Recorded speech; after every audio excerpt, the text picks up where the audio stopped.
And I was reading your questions like the hard thing about hard things. I was like, the hard thing about hard things on hard mode. There's another But layer to at least Ben built it in America, right? that. Yeah, I think Japan is slowly but surely Mm. changing social economically. I see positive green shoots. Winston is the founder of Wayfarer, a pioneer in transforming Japan's hotel industry. With an extensive past in finance, Winston made the bold decision to start Wayfarer, where he's revolutionizing the traditional hospitality model through technology-driven solutions.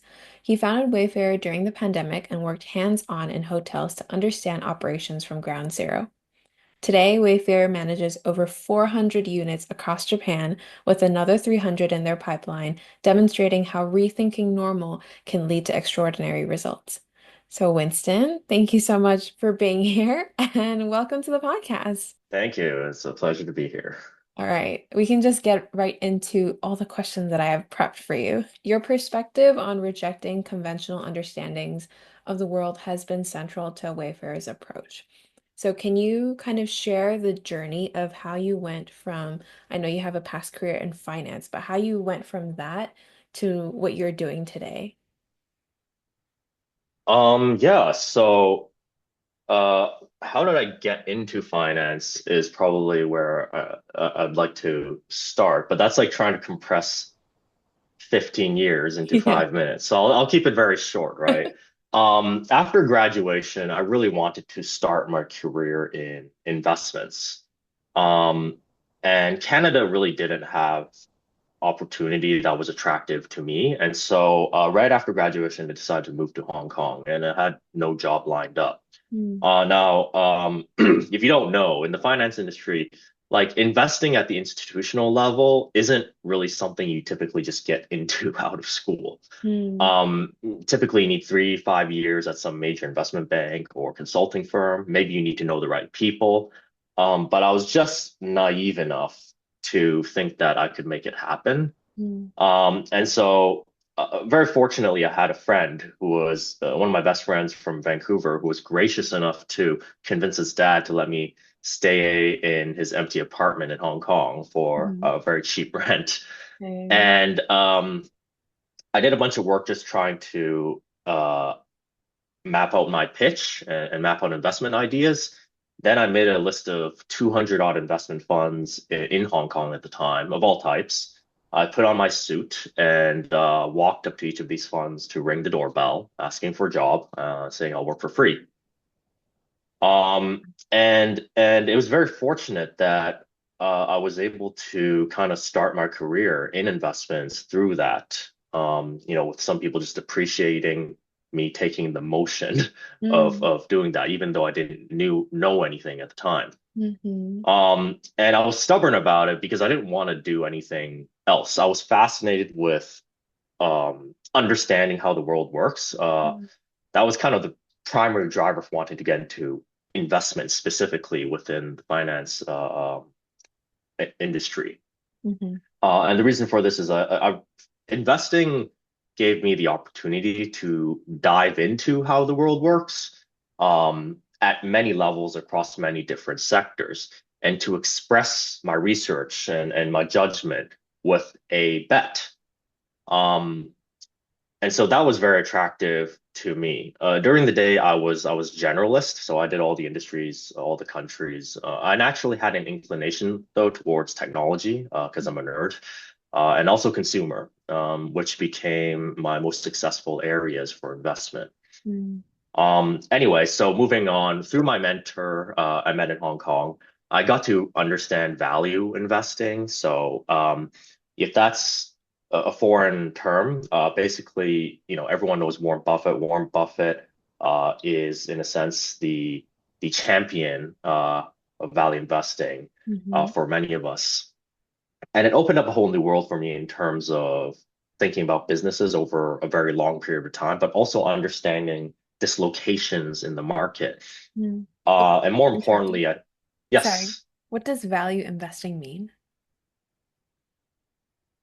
I mean, there's an entire book written by Ben Graham on that. Uh, So Or what is it? Basically, Mm, the simple way I think Buffett and Munger describe it as is you invest in businesses where you believe the intrinsic value of the business is significantly above. the market value or how okay. people perceive the value to be. Mm-hmm. And you do that through having done a lot of research on the company, on the industry, but Mm-hmm. also having, I think, diverse mental models, which you can kind of map and understand parts of the world into your Mm-hmm. investment thesis Mm-hmm. to find these dislocations, right?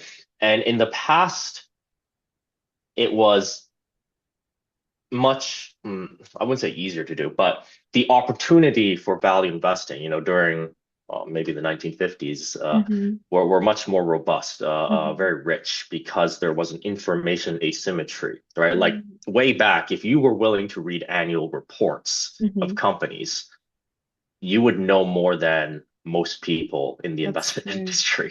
That's true.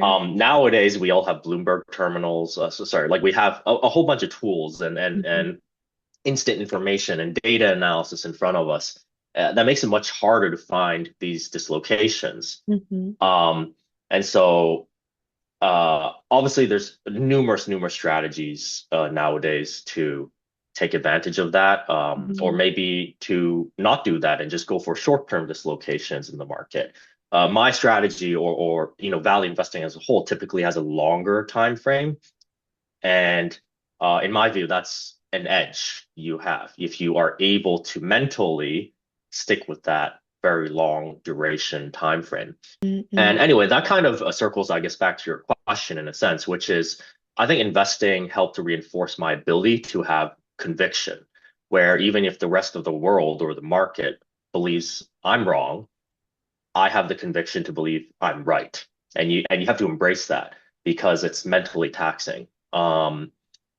And the worst is sometimes when you're actually wrong, Mm-hmm. right? Sometimes you believe you're right, and then you turn out right, and that's a wonderful, very rewarding feeling. And sometimes you believe you're right and you're flat out wrong, and Mm-hmm. those are very painful lessons.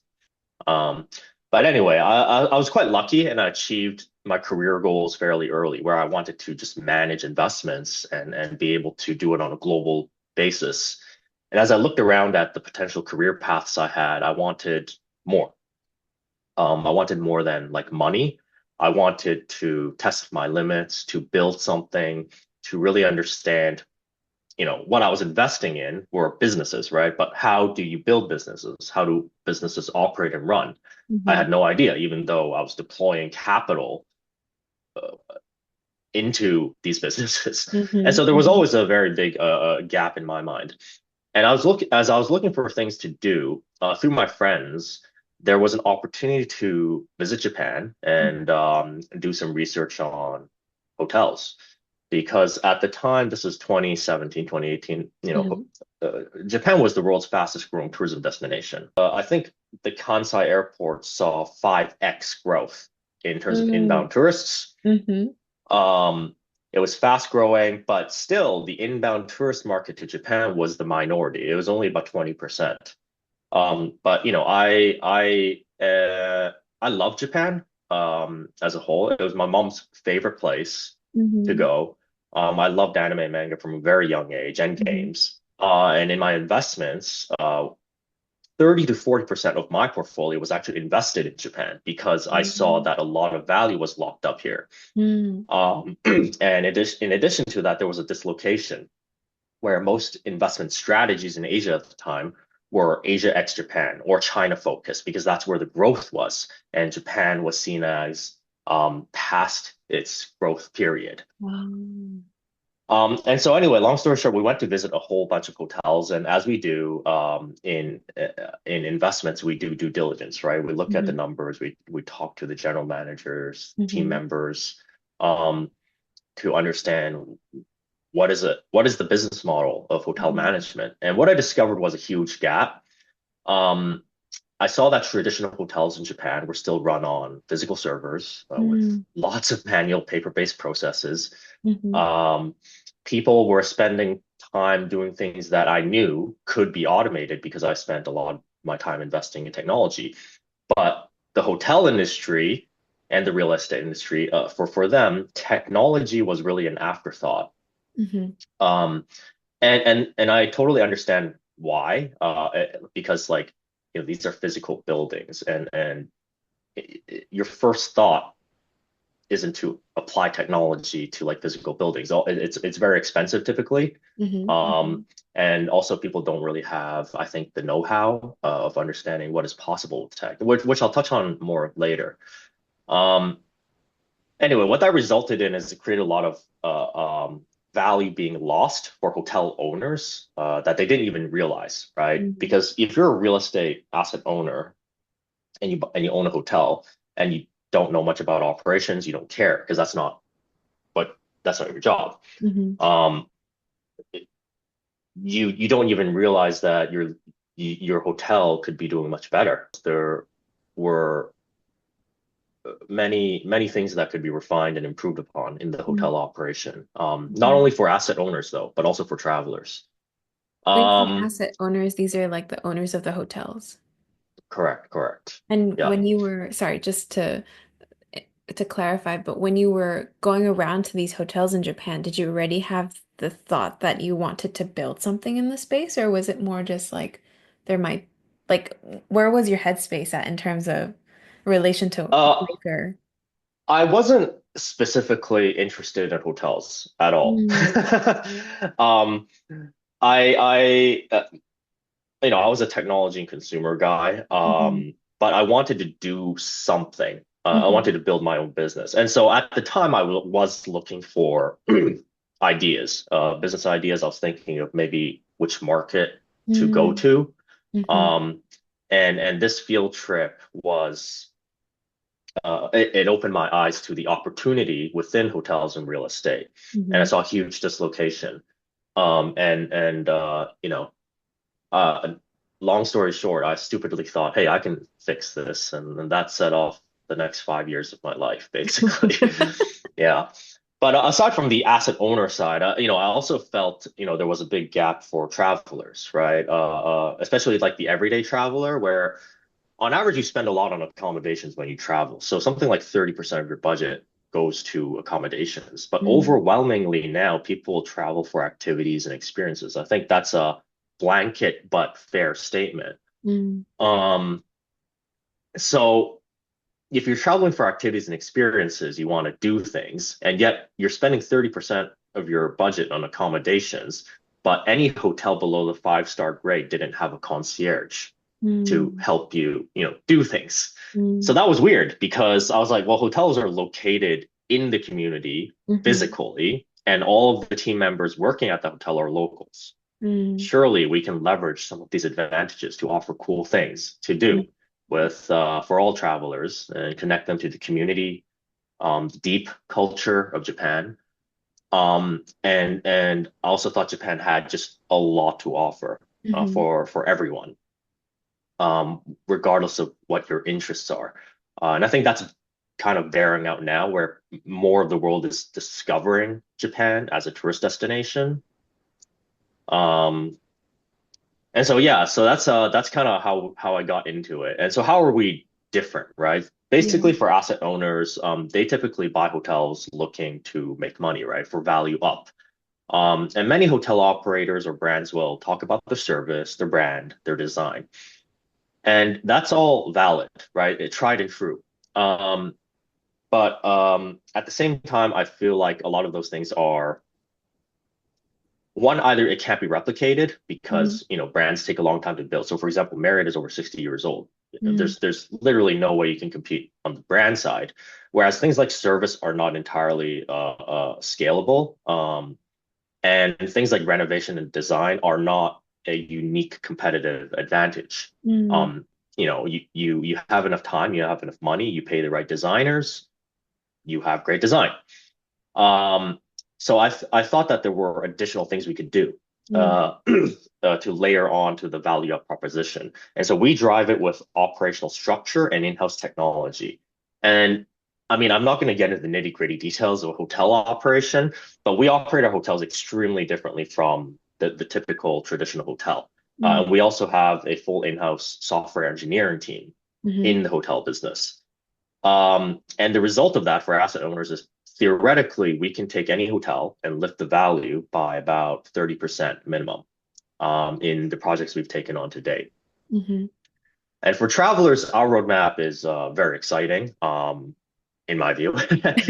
So I said earlier that hotels have local advantages, and Yeah. therefore I think they have a key part to play in helping travelers, modern travelers have a better experience. Mm-hmm. Um, Now the product we're building on obviously includes the accommodations, the service, the design, the human touch, but we also layer on the technology from the service and experiences aspect. So it Mm-hmm. has the typical features you would expect, like managing your stay, check-in and check-out, communications.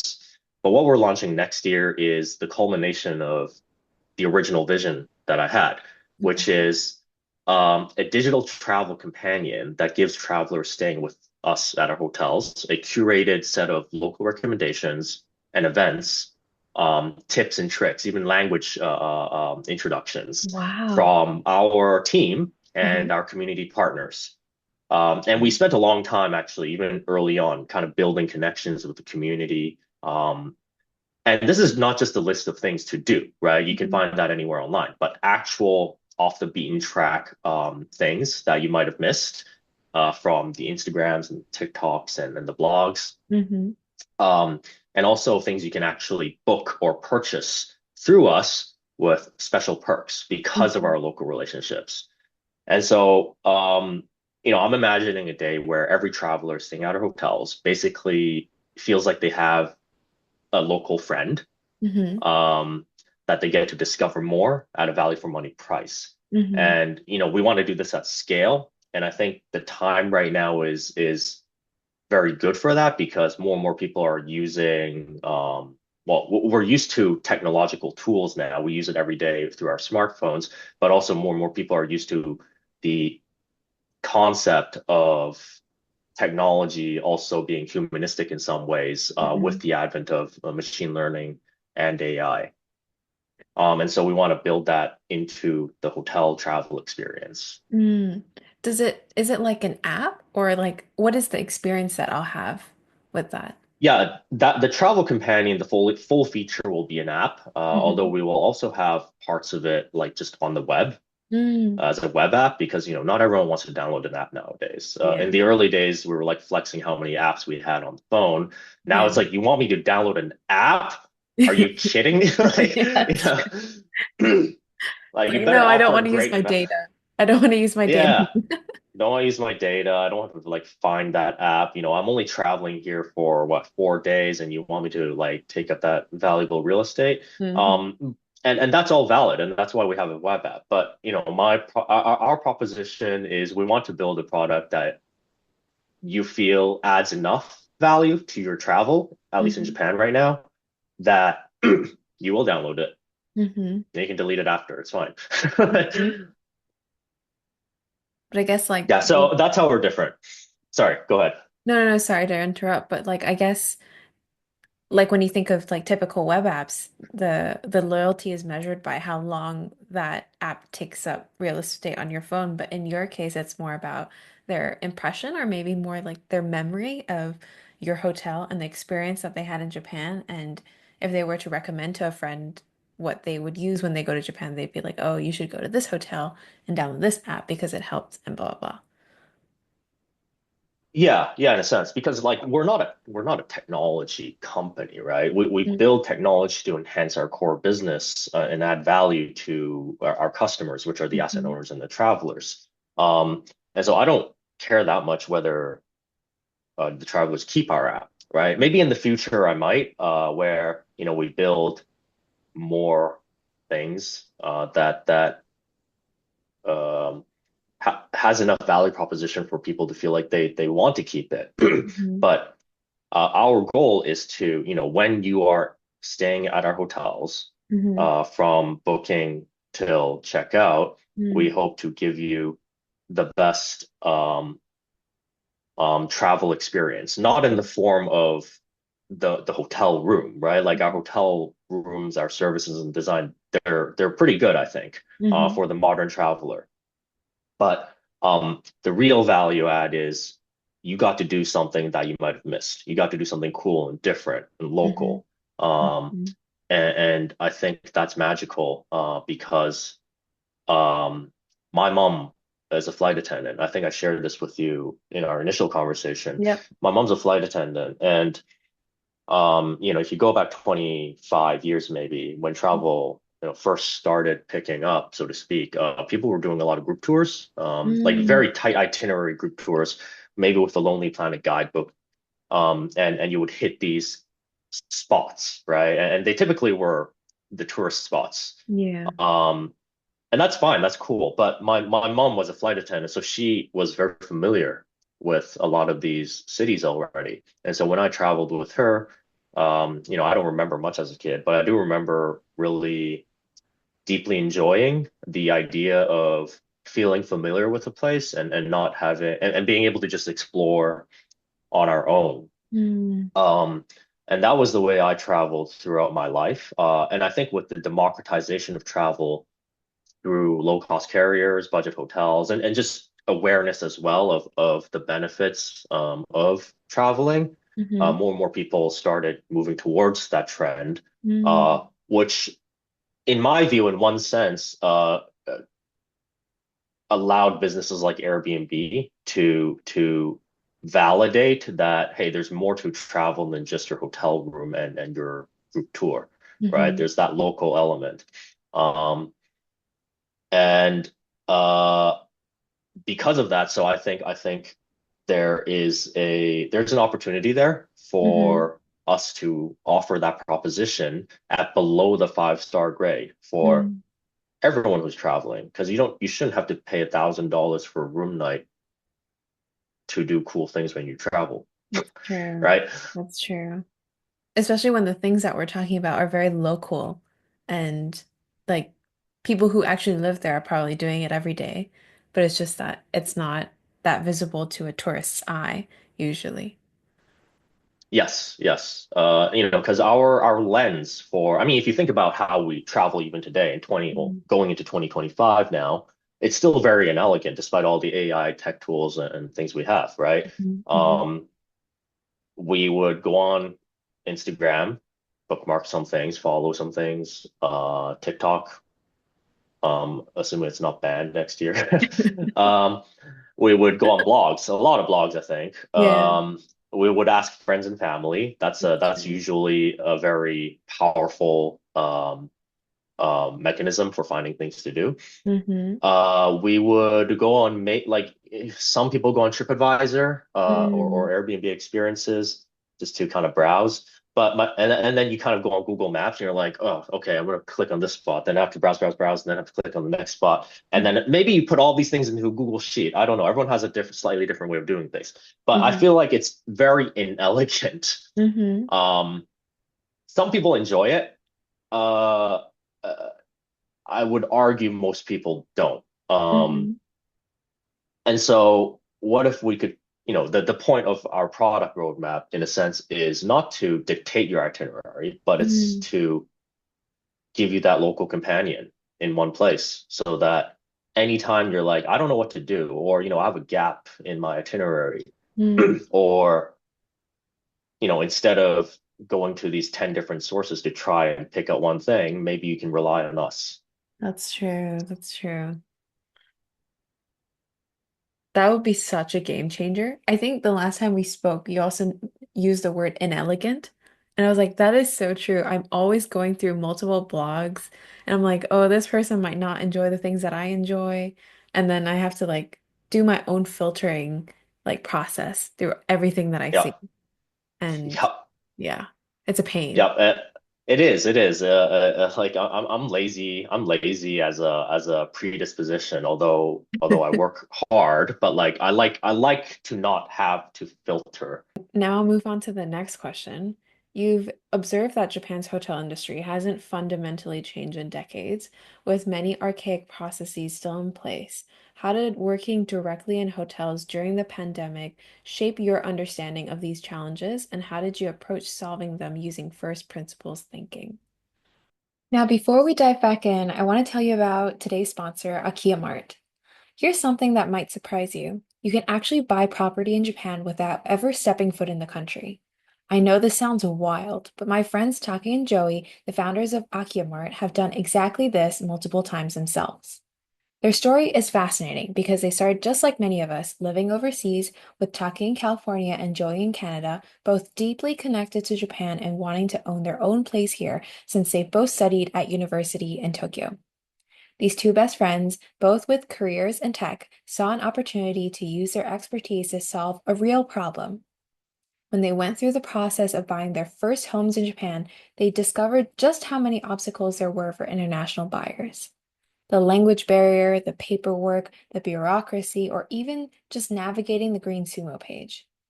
But instead of just accepting this as that's just how it is in Japan, they decided to build a platform that is more designed for the Western UI trained user. They've created this beautiful modern platform with over 1 million listings in English. And the incredible part is that they've streamlined the entire purchasing process, the same one they've used themselves to buy multiple properties while being overseas. What I really love about what they're doing is that they're making it possible for anyone who cares about Japan to actually put their name on something here. They understand all the confusion and the uncertainty that they went through themselves. So they built this platform that takes you through the entire purchase process, and you can do it all remotely if you want to. You can check them out at akiyamart.com. And here's something special for our listeners. You can use the promo code COOLPEOPLE, all in caps, to get $15 off your first month of Akiyamart Pro. That gets you full access to their over 1 million listings and unlocks all their advanced search filters. Because owning a piece of Japan, it's actually more achievable than you might think, and you don't even need to be a resident to make it happen. Now back to our conversation with Winston. I wouldn't say, our strategy is based on rejecting conventional wisdom. And I don't think anyone's strategy is like that. But fundamentally, I'm not a type of person who always wants to reinvent the wheel for the Mm, sake of it. mm, Um, I think first principles thinking is more about approaching opportunities and problems without relying on preconceived notions mm. that something is correct just because it's the way it has been done, Yeah, but like rather legacy, to right? be, yeah, like legacy. And but it's very easy for, well, typically people do that, right? Um, because it's just easier. You engage first level thinking from experience and reaction instead of second level thinking, and then actually breaking down your problem into, sorry, my cat is like popping up. But instead of breaking up the problem into building blocks and then examining the truths in each Mhm. building block to come to a solution. And so it can be exhausting, especially even if you're doing it for uh small processes, Mhm. right? But I think those doing that is valuable. Mm, Um, and so, what we do is we're quite thoughtful about what we're solving for by examining these building blocks and then kind of reconstructing from there. And the ultimate solution we end up with uh, might end up completely different, or mm, it might include elements that are tried and true because it actually made sense, right? But you never know until you break it down into the building blocks and actually examine them. mm, And I think the great thing about having diverse perspectives, and we have very diverse perspectives in our team, like many of the team members in our company don't come from a hotel background. mm, And the reason for that is having a diverse range of what we call mental models from different disciplines is very helpful for basically expanding your toolkit for solving problems because you can approach a problem with more um, ideas. mm, Um, and if you do this consistently for long enough, refining along the way as your company scales, because things change, you build a competitive advantage called process power, mhm, which is a term coined by Hamilton in his book, The Seven Powers. mm, Simplistically, process power is a method of operation or way of doing things that perhaps at the surface sounds easy to copy, mhm, but in practice is extremely complex because your organization or your culture was not built to support that.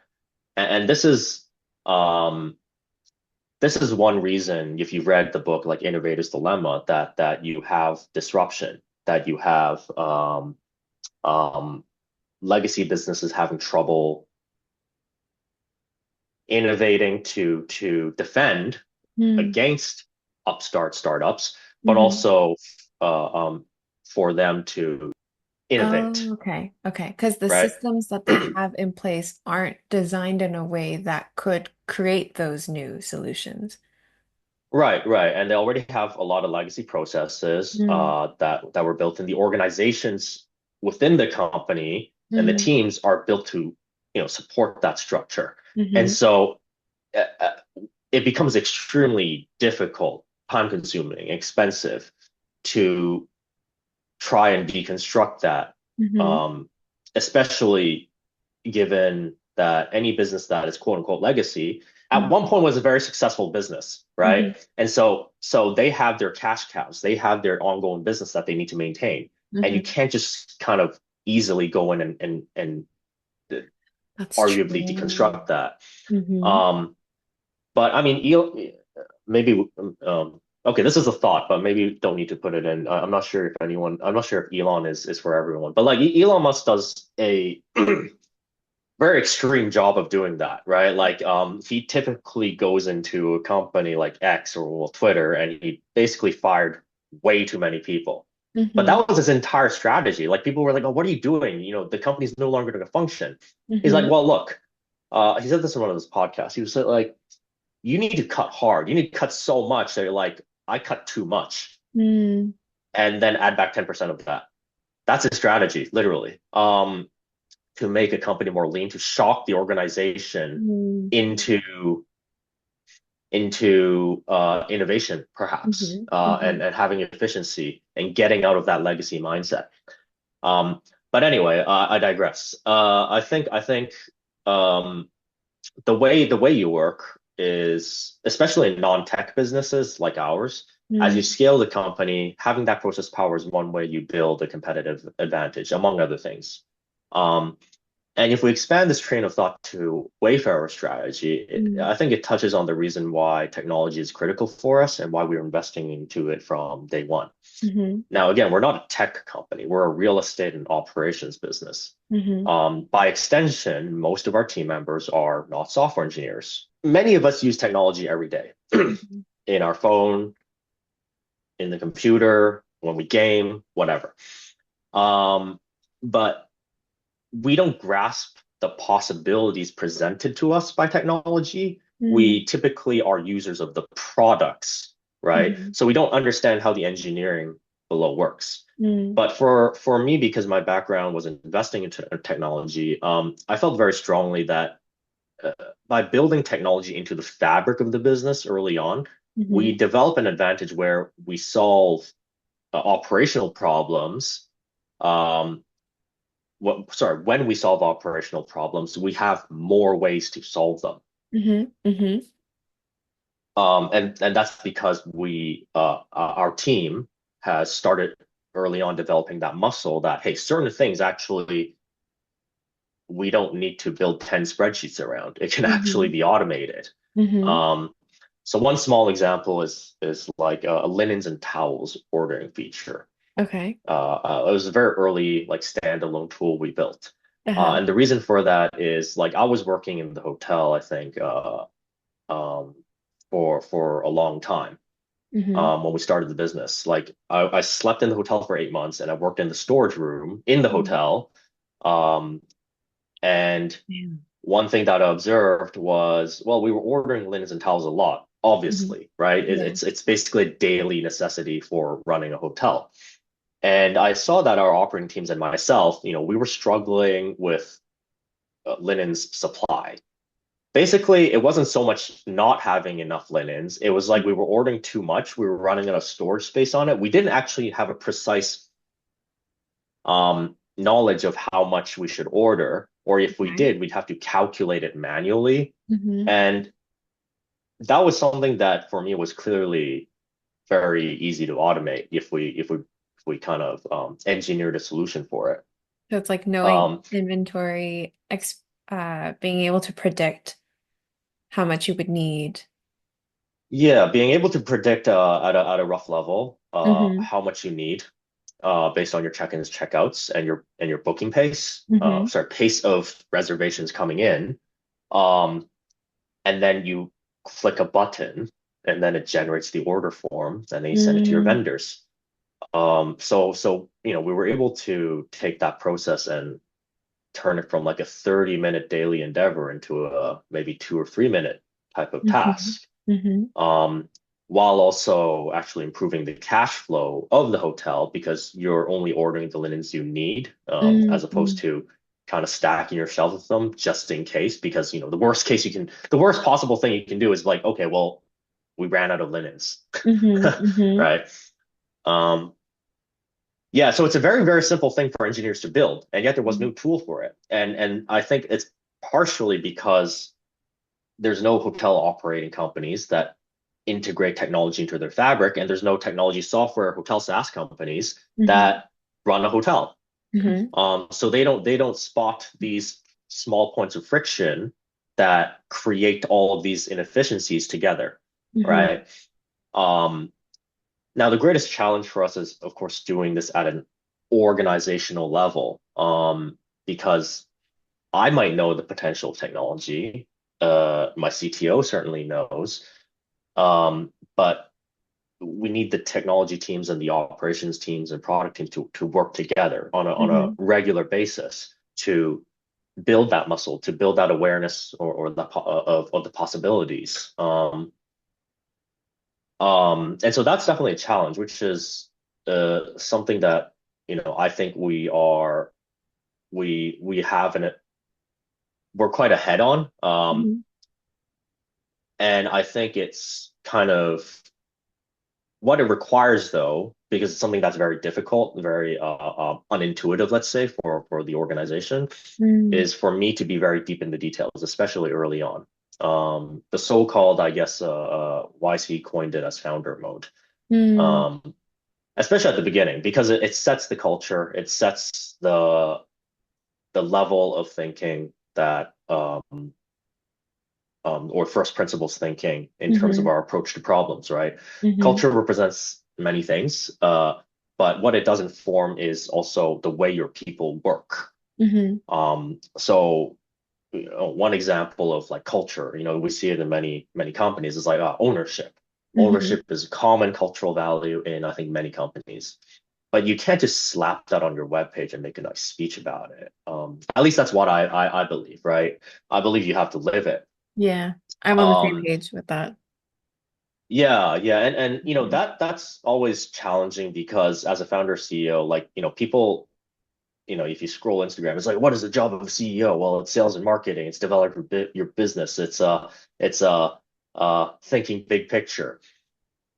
Yes, but you have to you have to understand that it's not just you. You're not working alone in a silo. Like you have to move an Mm. organization with you, and people have to buy in. You have to be aligned. Mm. How are they going to buy in if you're just talking vision and not doing the work, right? That's true. In my view, again. So in the early days, I said earlier, I lived in the hotel. I worked at front desk. I cleaned rooms basically every day. Also, it was COVID, so we didn't have much business, so we had to keep the costs low. So I Mm. was learning the business because I'd never worked in hotels before, but also trying to kind of help keep the business alive in what was arguably the worst crisis for travel since the invention of the airplane. Hmm. Um, I froze my pay for 3 years. Didn't pay myself anything so that we could pay the team. And I think, especially for team members who have been around for a long time at Wayfarer, like when they see that, they take on that ownership and that way of thinking first principles as Hmm. much as they can. And then as they progress throughout the organization, become more senior perhaps, Hmm. they then um, spread that to the rest of their teams as much as possible. Hmm. Um, and so that's a long-winded answer, but I think that's kind of the approach we've had Mhm. to date. And I think it's very precious. And I hope we can continue to do it as we grow the company more. Hmm. I remember the first time you told me, like, I knew what Wayfarer was and the service that you guys provided, but I didn't know that you went around during the pandemic actually trying to keep these hotels afloat by like physical, like manual labor, like you actually doing it as well. And I think I was like, yeah, oftentimes they say like you really have to, even as a CEO, even as the top person, you need to occasionally go on ground zero and do the work, do the hard work. Um, and I think that is like a clear example of you doing that. Yeah, I think it goes for almost any founder that I Mm, think is really committed or serious to their business. mm, Um, what do we call it? I think a blue collar attitude in mm, America mm, they would call it. Because again, I think leadership is earned. mm, The best way to earn it is to be in the trenches mhm. with your team, right? Yeah. Yeah. Um, Because it's easy for someone who is not the CEO and like is a subordinate to resent their leadership for like not understanding how hard it is on the ground, maybe, I think. And you doing that and you being like, I know what the experience is, kind of adds credibility. yeah, yeah. I think like any entrepreneur or most people have a lot of ideas, right? Mm, Ideas are plentiful. They're mm, cheap. It's execution of ideas that is the hard part. mhm, And so if you're the type of guy that's just throwing ideas, um, without coming up with like the plan of action, or mhm. perhaps it's not even actionable yet, and there's work to do to get to that point where it's actionable. Like I think people are just going to feel like you have no idea what you're doing. That's Really true. disconnected from the business, and they will leave. Ben Horowitz talks about the struggle in his book, The Hard Thing About Hard Things. Awesome book. Those moments where everything seems to be falling apart simultaneously and you're carrying the full weight of the company alone. And as a solo founder building in a foreign market during a pandemic, could you share some of those darker moments that people don't see behind the founder success story narrative? The first one is I thank you for saying that, but I don't think we're quite. I think we're far from successful in the spec in the span of this industry and the vastness of it. We're a speck of dust. Mhm. There's an incredible amount of work for us to do, and we need to push urgency to do it.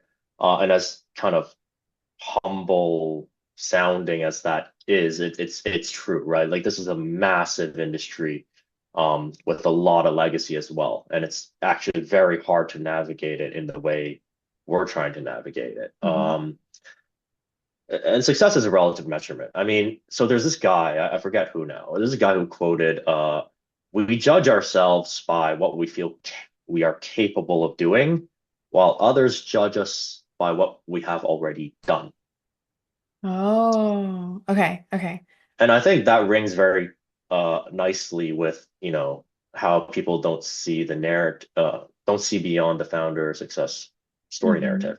Hmm. And there's nothing wrong with that per se. There are some things where it's difficult for anyone to understand unless they've experienced it themselves. Hmm. Um, if I describe the journey, at least for me, especially because I think we were hit by COVID, it was like a 3 year knife fight with your back to the wall. Hmm. That's the analogy I used with my shareholders before. Um, How do they and in take it? addition, they like the analogy, but no one cares that much about your suffering, right? They care. Well, okay, like don't get me wrong, they care, but your suffering isn't what is going to create a successful business. That's just Yeah. table stakes. Yeah. Like, hard work, perseverance, mental stability, some reasonable level of intelligence, Hmm. all table stakes. Well, luck, in a sense, is also very, very relevant, Hmm. if not. table stakes. So not Mhm. everyone has that luck. Mhm. It's it's hard for me to cite specific dark moments. Mm. It's more like it's generally that's why they call it the trenches. It's just generally a to call it a dark time overall is probably unfair, Mm. but it's just generally always a grind, Mm. always a battle, and always a test of uh your a test of your limits Mm. physically and mentally. The thing that maybe doesn't get enough attention perhaps is that there's a lot of problems all of the time. Everything's on fire in any startup, Mm. in any new business, right? And you do your best to try and avoid them before they hit you, but most of the time they hit you. Mhm. Um, and when you are in a leadership position, in my case, the co-founder and CEO, like you get the worst problems, right? All the worst problems that no one else can solve, they accumulate to you. Mhm. And so that can be very taxing Mhm. and very stressful, um, obviously, Mhm. but it also create like you need to have you need to find a way to be very mentally stable. Mm. Um, and that is the reason why I think people talk about how needing that perseverance, needing that strong mental state, and the ups and downs of the roller coasters that come with it, because you always feel like a piece of shit, Mhm. right? All the problems come to you. The reality is, at least let's just say more than half of those problems, you actually have no idea what you're doing Mhm. or how to solve it, right? Especially if it's your first business. If you're second time, third time, maybe you've encountered some of these things before, Yeah.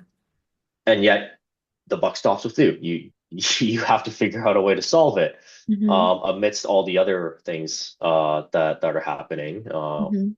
and reprioritizing. And so I think that part is probably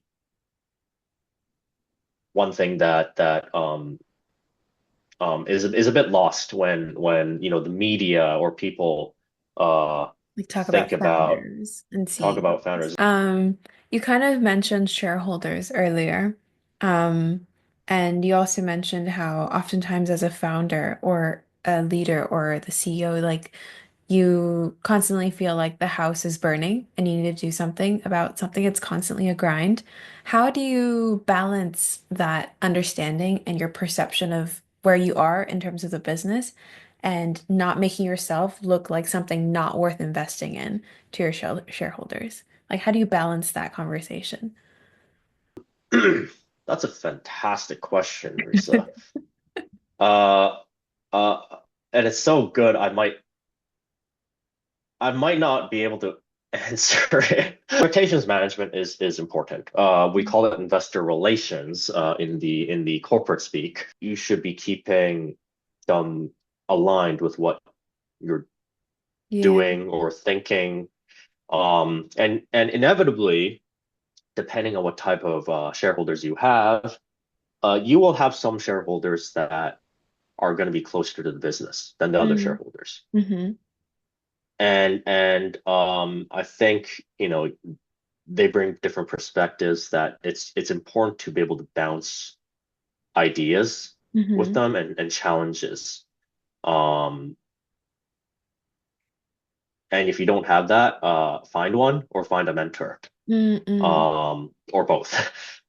Because it's a lonely job, right? I think everyone, or many people quote that because, as much as I want to be as transparent as possible with all, the company, all our team members, there are certain problems where you just have to grapple with them yourself.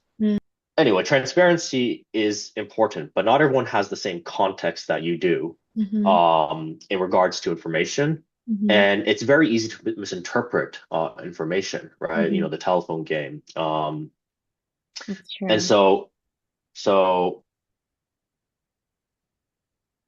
uh, I think trying to be direct and upfront with your communication, Mm-hmm. and stay aligned, having the few people, whether it's on your team or your shareholders, your mentor, to be Hmm. able that you can trust to bounce ideas with and solve problems with, or just to align your mental state or right your mental state Hmm. is very important. Yeah. Hmm. Um, and I think, Brian Chesky talked about this recently in one of his podcasts, and which really resonated with me. Brian Chesky is, sorry, CEO of Airbnb. Hmm. He said being a CEO and being a founder are very different, but Hmm. often they're the same role, right? He said being a CEO is very counterintuitive. Um, and I agree with that. I agree with that because the CEO needs to do all that external work, needs to drive the vision and the culture, but they also need to move the organization and keep it aligned. Hmm. Um, and they have a lot of reporting to do. Like, whereas founders kind of, we don't want to do that. We want to just move fast, do things, Hmm. urgency. Um, Typically, quite competitive as well. Many entrepreneurs. So it's almost like being a CEO forces you to slow down, which is to Hmm. the benefit of the company. But the part of you that started the company and maybe built it for the first few years, like that wasn't kind of the way you did it. And That's so there's a true. there's definitely a transition process, I think, where everyone needs to learn Hmm. how to become a CEO and what type of CEO they would like to be. Hmm. Um, and Ben Horowitz talks about, people, product, profits in that order. Yeah. I think Jack Ma said something similar, right? Hmm. Like, because if you do it in that order, the profits are going to be good, is the thesis, right? Um, and I feel that very strongly. And so I try to take a lot of care of our people, even in the small ways, because I think it's the small things that actually demonstrate that you care, Yeah. right? Um, at the same time, in terms of like, the dark moments or whatnot, I don't think you're bearing it alone. There are some things you definitely do bear alone, but Hmm. your team is a huge part of uh the business, right? The Hmm. team is the company. Yeah. You're And if reminding you me do, of, sorry to interrupt, but you're reminding me of this section in the book that we were talking about, The Hard Thing About Hard Things, where I think there was one moment where Ben's company was really not doing well. It was before they IPO'd at a much lower valuation than people expected. But yeah, he was saying how, like, at that moment, he chose honesty and authenticity to disclose the situation of the company to his team. And when he was firing people, he would tell them why they were getting fired to their face rather than hire someone else to go fire them. And I think that's kind of what you're getting at as well. It's like taking care of the people. That's kind of the first step before anything else and building that trust. that also actually doesn't come naturally, I Mm. think, to many people. How did But you train yourself to do that then? I'm curious. oh well, I mean, like, sorry, when I say it doesn't come naturally to many people, I mean not not everyone actually cares. Mm, mm, mm, Yeah. Um, I happen to be someone who cares about the people a lot, mm, which was a surprise to me, by the way, because I had never worked in large teams. I was always, in the investment side is a very solitary activity. mm, You do your own research, you make your own models, you make your own decisions, then you pass it off to your trader to execute the trade, and then sorry, you have to get buy-in from your boss, typically, mm, like your chief investment officer or mm, portfolio manager. But that's it. It's a very individualistic mm, activity. So I'd never worked in an organization, therefore, and also in finance, people tend to be more profit driven. Mm, Um, and then like as I was building the business, I did things that came naturally to me mm, as something that I thought was fair and good for the other person, mhm, the team member in these cases. And it was a surprise that I actually care as much as I do. mhm. Now, to be realistic, there are trade-offs to that, right? If you care a lot about your people, that means you're spending more time on your people and organization and developing your culture than Mhm, potentially on growth. mhm, Um, and I think it's a difficult trade-off to map out. Um, some companies grow too fast, get too much funding, and then their growth will grow too fast, and some people get left behind, and that is unfortunate reality of how it happens. mm, I think it's important for you to know what business model or business you're in. mhm. So for example, if you're in a business like LinkedIn or Facebook, where it's social media, right? Where it's a winner takes all, and so therefore driven by network effects. Um,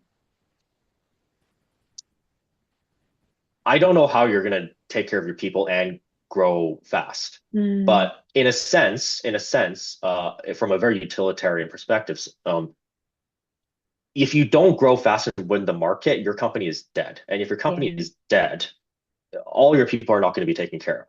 Mhm, Right? And so that's one way to, I guess, rationalize that.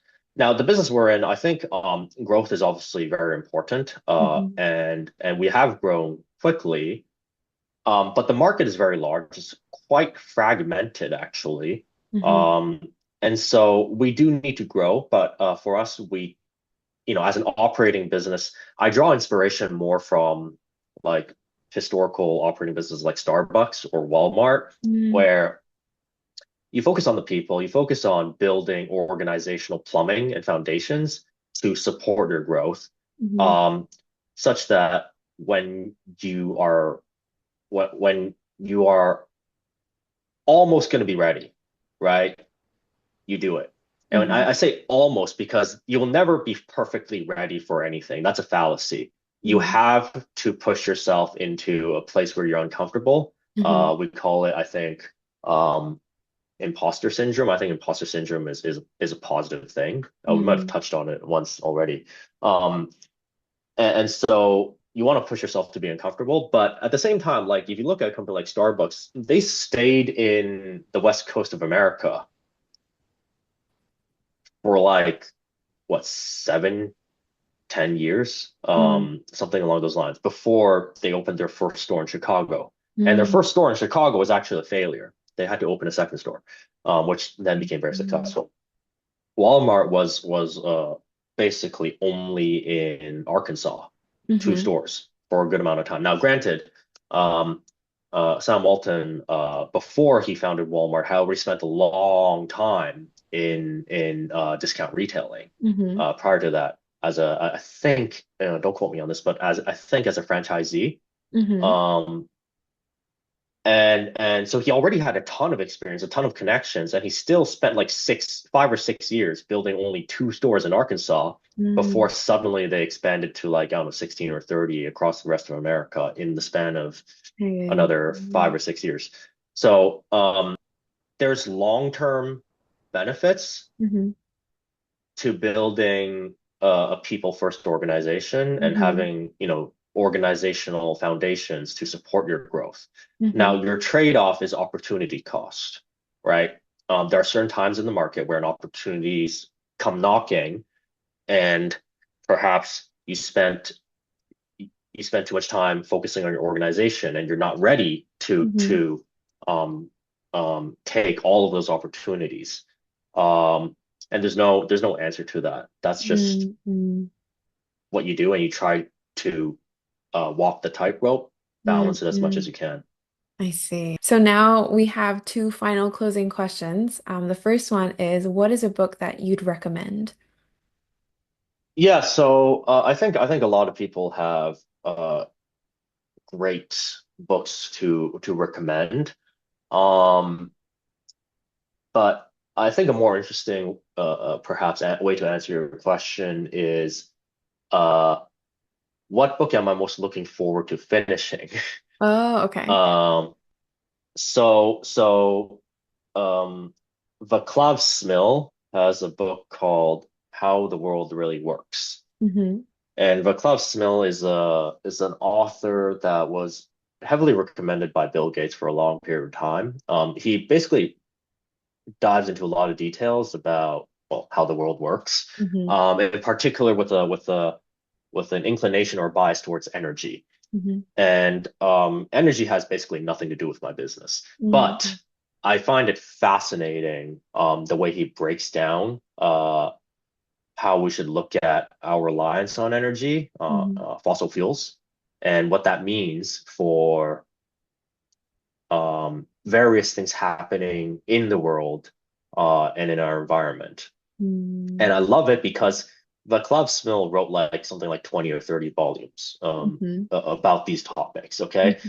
And then he went and summarized a bunch of his key findings into this one book called How the World Really Works. I'm like, that's perfect because I don't have the time to read that many books anymore. But this is one that I'm really excited about finishing. Okay. Um, yeah, as for like other books, it's your usual suspects, I think. And I mentioned a few during in my answers earlier. So, those are also recommended. Sounds good. I'll link the books in the description below so people can find them. And the second question is, how can the audience be helpful to you? Yeah, that's a great question.